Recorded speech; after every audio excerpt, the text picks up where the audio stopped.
धीरे धीरे थोड़ा सयाने हुए प्रभु, तो प्रभु की सबसे पहली लीला है माखन चोरी की। बताया है सुखदेव जी कहते हैं राजन कि तनिक सयाने जब हुए कृष्ण और बलराम, तो माखन लीला बनी उनका पहला काम। हमारे प्रभु जब थोड़ा सयाने होते हैं तो प्रभु की पहली लीला है माखन चोरी। देखो भगवान चोरी करने गए, लेकिन भगवान ने चुराया क्या है? भाई ऐसे तो मक्खन चुरा पकड़े के ऊपर से बांधे गए, लेकिन सब तो लोग के गांव थोड़ा निकालते हैं। भगवान ने चोरी करी है किस चीज की? मक्खन की। और मक्खन किसको बताए? तुलसी बाबा ने श्री रामचरितमानस में लिखा है कि संत हृदय नवनीत समाना। नवनीत कहते हैं मक्खन को, मक्खन का एक नाम नवनीत लिया है। तो मक्खन माने नवनीत, तो नवनीत क्या? संतों का हृदय। और भगवान ने चोरी क्या की? नवनीत की, मक्खन की। और मक्खन जो संतों का हृदय, तो अपने भक्तों के चित्त को चुरा है हमारे प्रभु ने। अपने भक्तों के चित्त को चुरा, इसी को बता माखन चोरी अध्यात्म भाषा में। और कहीं तक अगर विचार किया जाए तो भगवान ने कोई चोरी नहीं करी। कैसे नहीं करी? अभी सुनेंगे कथा, आप लोग पकड़े जाएंगे, ऊपर से बांधे जाएंगे कि चोरी कैसे नहीं करी, कैसे नहीं चोरी करी। देखो जैसे आप यहाँ आए हैं कथा सुनने के लिए, अपने साथ में अपना झोला लाया है आप, उसमें आपका सामान है। अब आपका झोला, आपका सामान, तो चाहे एक बार हाथ डाल के निकालो और चाहे 20 बार। कोई देखे अगर कहीं देखो चोरी कर रहा तो गलत बोल रहा। जब झोला आपका है, सामान आपका है, तो चोरी कहाँ हुई?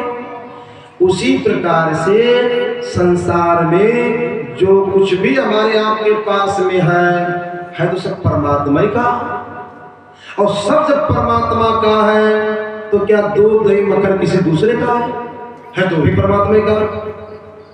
और जब दूध दही मक्खन परमात्मा का है तो उसमें से अगर थोड़ा निकाल के प्रभु ने खा लिया तो चोरी कहाँ हुई? ये लीला करते हैं हमारे प्रभु, केवल भक्तों की भावना को पूरा करने के लिए हमारे प्रभु ये लीला करते हैं। लीला करते हैं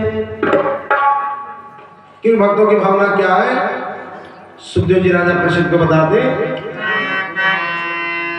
किसी जिस समय घरों में बालाए दध दूध जमाया,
अपने घर में दूध को पकाती है, उसका दही जमाती है, फिर प्रार्थना करती प्रभु से, कन्हैया हमारे घर आओ, किसी भी बहाने से आओ, चाहे खेल खेलने के लिए आओ, चाहे कुछ मांगने के लिए आओ।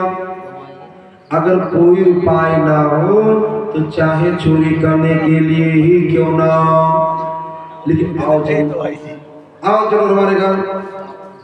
भगवान ने देखा गोपियों की भावना है कि चाहे चोरी करने आओ लेकिन आओ जरूर। अब अगर चोरी करने हम जाते हैं तो संसार वाले हमको चोर कहेंगे। अगर नहीं चोरी करने जाते हैं तो गोपियों की भावना टूटती है। तो भगवान क्या विचार करते हैं, भले संसार वाले हमें चोर करें कोई फर्क नहीं पड़ता, लेकिन मैं अपने भक्तों की भावना को कभी भी नहीं तोड़ूंगा। देखिए, भावना में ही भगवान का वास रहता है। भावना आपकी सही हो, आप कुछ भी कार्य करें उसका लाभ मिलेगा। और गलत भावना से किया गया कार्य, कोई बहुत बड़ा कार्य आप कर डाला, अगर भावना उसके पीछे आपकी गलत है तो उसमें सफलता मिलने वाली नहीं है। श्री रामचरितमानस में कथा आती है, दक्ष प्रजापति ने जब यज्ञ किया था कनकड़ हरिद्वार में, तो यज्ञ करना कोई गलत बात नहीं है, अच्छी बात है, बहुत अच्छी बात। लेकिन यज्ञ क्यों करी थी दक्ष प्रजापति ने, उसके पीछे उनका भाव क्या था? भोले को नीचा दिखाना था। सबको बुलाया, अब भोले को निमंत्रण नहीं दिया गया।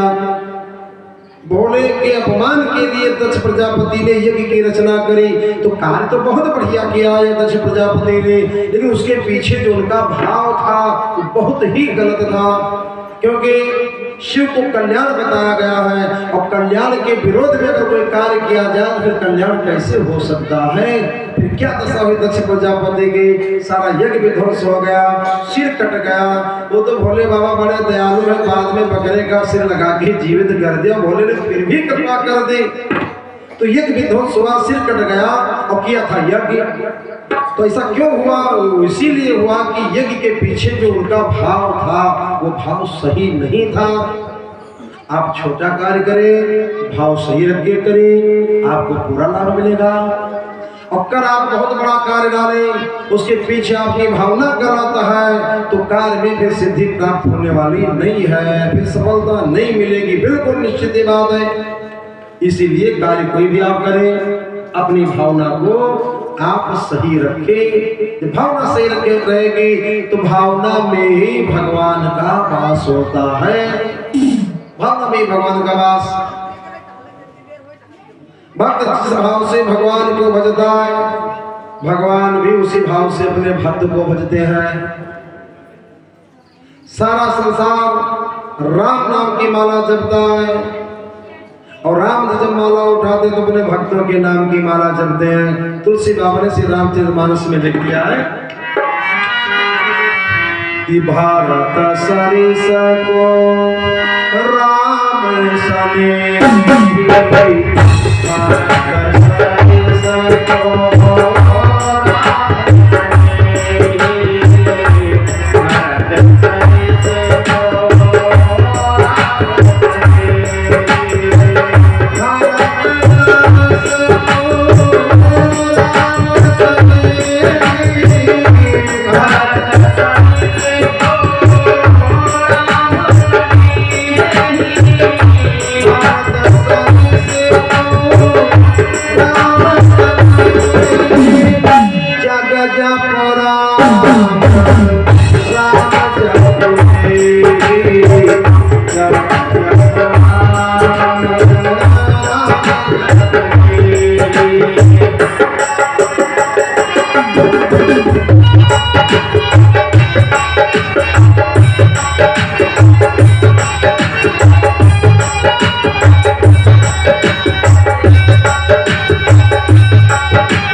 श्री राम जय राम जय जय राम जय जय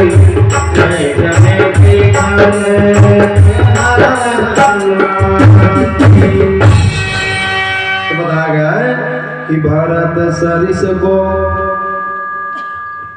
राम सनेही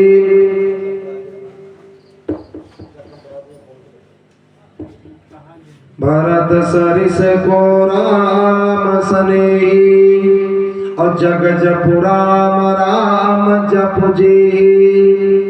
सारा संसार जब माला उठाता है तो राम नाम की माला जपता है, और राम जी जब माला उठाते तो अपने भक्तों के नाम की माला जपते। राम जी माला उठाते तो भारत भारत भारत भारत भारत के नाम की माला जपते हैं।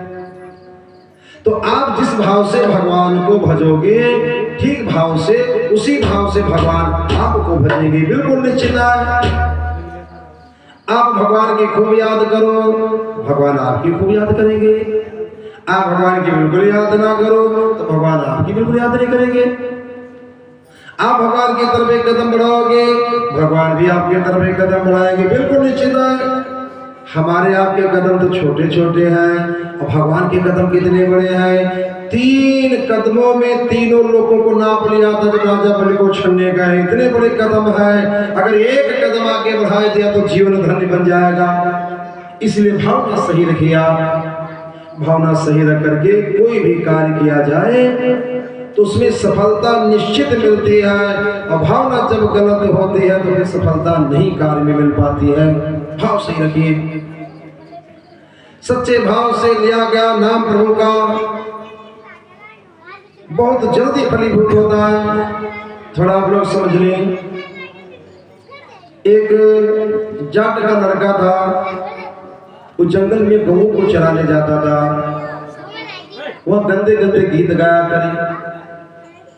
एक दिन एक बाबा जी निकले। बाबा जी ने विचार किया, अभी छोटा बच्चा है, अभी से हाल है तो आगे चल के तो और बिगड़ जाएगा। बाबा ने जाके समझा, बेटा जैसे तुम्हें गीत गाते हो ये ठीक बात नहीं, गंदे गीत गाते हो। तुम भगवान का नाम जपा करो। तुम भी गऊं को चराते हो, और जिन भगवान का हम नाम बताएंगे वो भगवान भी गऊं को चराते, तुम्हारे सखा है, तुम्हारे मित्र हैं। हम तो उसने कहा भगवान का नाम हमें मालूम नहीं। बाबा ने कहा नाम हम बता देंगे। क्या तो बताओ। कहा भगवान का नाम है गोपाल। तुम भी गऊं को चराते, वो भी गऊं को चराता। अब जपने लगा गोपाल गोपाल। बाबा जी चले, फिर भूल गया। अरे बाबा बाबा फिर से बता दो, मैं नाम भूल गया। बाबा ने कहा देखो फिर भूल जाओगे मैं तो चला जाऊंगा, तो इसलिए बराबर जपते रहना, घर तक जाओगे जपते रहना, फिर नहीं भूलोगे। बाबा फिर से नाम बता के चले गए। वो दिन भर जंगल में रहा और अंदर अंदर नाम जपता रहा, गोपाल गोपाल गोपाल गोपाल। गऊ को लेकर के गया अपने घर, गऊ को बांधा, मन में नाम चल रहा गोपाल गोपाल। हाथ पांव धोए, भोजन किया, लेकिन मन में ये कि मैं भूल ना जाऊं गोपाल गोपाल। रात्रि में लेट गया, जब तक जागता रहा गोपाल गोपाल गोपाल, सोए गया। अब सोए गया, सुबह जब जागा नाम भूल गया। उठकर बैठ गया, तो बाबा ने कहा था जपते रहना, मैं तो नाम भूल गया। बहुत दिमाग पे जोर डाला तो उसको एक बात याद आई, उस नाम में 3 अक्षर थे। 3 अक्षर का नाम था। पहला अक्षर का था, क्या था पहला अक्षर? हाँ, गा से शुरू था, गा गा। दूसरा था गा पा, हाँ याद आ गया, गा पा। एक अक्षर होता गा पा, हाँ याद आ गया, गपौड़ू। गपौड़ू ये नाम बताया था। अब गपौड़ू गपौड़ू जपने लगा। जंगल में गया, गौओं को छोड़ दिया, गपौड़ू गपौड़ू जपने लगा। भगवान प्रकट हो गए। कहा भैया हमको क्यों बुलाया? कहा तुम कौन? अरे कहा जिनका तुम नाम जपते हो गपौड़ू, वही गपौड़ू है। कहा तो हमारे बाबा जी ने बताया था तुम गौओं को चराते हो। कहाँ चराते? तो कहा फिर यहाँ क्या कर रहे हो? हम तुम्हारा नाम जपे तो हमारे गांव की देखभाल करो। अब वो बैठ के नाम जपा करे गपोड़ो गपोड़ो, और भगवान दिन भर उसकी गौों की देखभाल करे। दूर निकल जाए हाँक करके लाए, और शाम हो तो सब गौों को हाँक करके एक दिन कर दे, भैया अब तुम अपने घर जाओ, मैं अपने घर जा रहा हूँ। अब उसको आनंद आया, वाह ये तो बहुत बढ़िया बाबा ने नाम बता दिया, अब तो कुछ करना ही नहीं पड़ता, कुछ नहीं करना पड़ता, बस बैठे रहो भगवान का नाम जपते रहो, गपोड़ो गपोड़ो, और गपोड़ो भगवान सब काम करते रहते। एक दिन वही बाबा फिर उधर से निकले जो नाम बताए गए थे। देखा आज ये क्या बोल रहा है, उसके पास में गए, कहा बेटा ये क्या बोल रहे हो? कहा बाबा जो आपने नाम बताया था। बाबा ने डाटा कहा हमने ये नाम बताया था? हमने तो नाम बताया था गोपाल, भगवान का नाम है गोपाल। कहा नहीं बाबा आपने गोपाल नहीं, आपने गपोड़ो बताया था। तो उस बाबा ने कहा भगवान का नाम गोपोड़ो नहीं है, भगवान का नाम है गोपाल, गोपाल जपो। बाबा जी चले गए। वो लड़का कहता बाबा जी रुको रुको, आपने बताया था कि गपोड़ो भगवान गऊ को चराते हैं, वो गऊ को चराते हैं, आते हैं हमसे मिलते हैं। बाबा अपने विचार कर रहे हैं, खाली मुल्ले की बहाने बना रहा। बाबा ने कहा हमने तुझको बता दिया भगवान का नाम गपोड़ो नहीं गोपाल है, जपना तो गोपाल जप। बाबा चले गए। अभी दुविधा में फंस गया, उस दिन न गपोड़ो जपा और न गोपाल जपा। रात्रि में भगवान ने बाबा को स्वप्न में दर्शन दिया, सपना दिया बाबा को कि हमारे भक्त को तो तुमने दुविधा में डाल दिया, वो हमारा नाम जपता था, तुमने उसको दुविधा में डाल दिया। बाबा की आंख खुल गई। बाबा सुबह हुई दौड़ के जंगल गए, लड़का भी आ गया था और कहने लगे बेटा तुम कल बताते थे गपोड़ो भगवान आते कहाँ हैं? हाँक लगाई गपोड़ो भगवान आ जाओ। भगवान आए गए। बाबा ने कहा कहाँ भगवान? उस लड़के ने कहा ये देखो भगवान खड़े हैं। अब बाबा को नहीं दिखाई पड़े, बाहर का पर्दा पड़ा। आज का बेटा क्यों झूठ बोल रहे हो? काम सच बोल रहे हो तो भगवान से कहा उस लड़के ने, भगवान हे गपोड़ो भगवान तुम हमको दिखाई पड़ते हो, इन बाबा को क्यों नहीं दिखाई पड़ते? बाबा को भी दिखाई पड़ो। जब भक्त ने भगवान को आदेश दे दिया बाबा को दिखाई पड़ो, तो माँ का पौधा हटा लिया, बाबा को दर्शन मिला। बाबा चरणों में गिर गए, कहा भगवान एक बात हम पूछना चाहते हैं, नाम तो हमने आपके बहुत से सुने, लेकिन गपोड़ो नाम आपको बहुत प्रिय है। ये नाम आपका कब पड़ा, कैसे पड़ा, थोड़ा ही हमें बता दीजिए। तब भगवान मुस्कुराए, कहते ये नाम हमारी मैया यशोदा का रखा हुआ है। एक बार मैंने मिट्टी खाई थी, मैया ने देख लिया, डाटा मुझको तेने मिट्टी खाई? मैंने कहा मैंने नहीं खाई। कहा मुंह खोल। जब मैंने मुंह खोला तो उसमें सारे ब्रह्मांड का दर्शन किया मैया ने। एकदम से मैया घबरा गई, हमारे गाल पे हल्की चपत लगा के बोली चल गपोड़ो कहीं का कब लड़ाता है। तो गपोड़ो नाम हमारी मैया का रखा हुआ था, गुप्त नाम था ये हमारा, और भक्त ने प्रकट कर दिया, इसीलिए हम प्रसन्न हो गए। तो भाव से आप कोई भी नाम भगवान का जपे, बहुत जल्दी सिद्धि प्राप्ति हो जाएगी। अभाव से नहीं भजेंगे तो चाहे दिन रात आप जपते चले सब बेकार सब जाता है। तो भावना की विशेष बात है। देखो भाव के साथ में जपो तो चाहे मरा जपो चाहे राम, उल्टा नाम जपत जग जाना, वाल्मीकि भय ब्रह्म समाना, ये सब कथाएं मिलती हैं। तो भाव की विशेष बात रहती है। आज गोपियों के मन का भाव है कन्हैया हमारे घर आओ जरूर, किसी भी बहाने से आओ, चाहे खेल खेलने के लिए आओ, चाहे कुछ मांगने के लिए आओ। अगर कोई उपाय ना हो तो चाहे चोरी करने के लिए क्यों ना हो, लेकिन हमारे घर आओ जरूर। भगवान ने मन में विचार किया गोपियों की भावनाओं को हम नहीं तोड़ेंगे, ठीक है हम चोरी करने जाएंगे।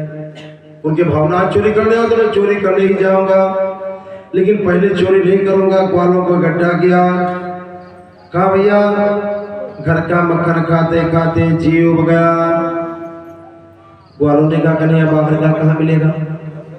अरे कहा गोपियां दूध दही बेचने जाती है, चलो रास्ते में रास्ता रोक करके मांग मांग के खाया जाए।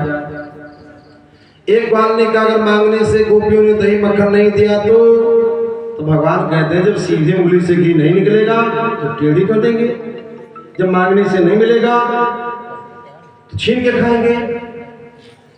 तो आज हमारे प्रभु पहली बार ग्वालों को लेकर गए हैं।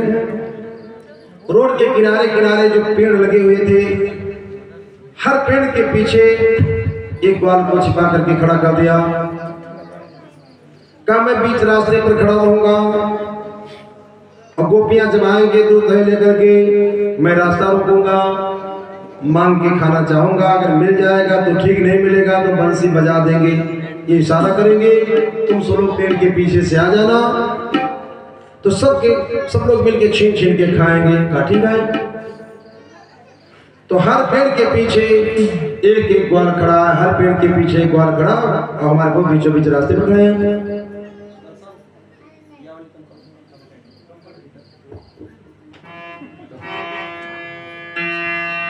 आज हमारे प्रभु बीचों बीच रास्ते पर खड़े, गोपियां जब उधर से निकले तो प्रभु ने ऐसे हाथ करके रास्ता रोक लिया गोपियों का और क्या बोले,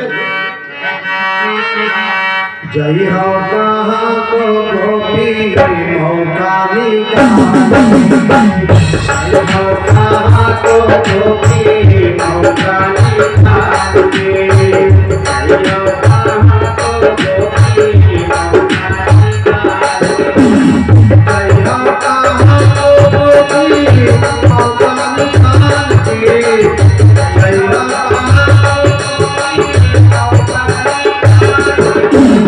दहिया का दान दे दे मुझे उतार दे, दहिया का दान दे दे मुझे उतार दे।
बजा दी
आज गोपियों ने सबको फटकारा,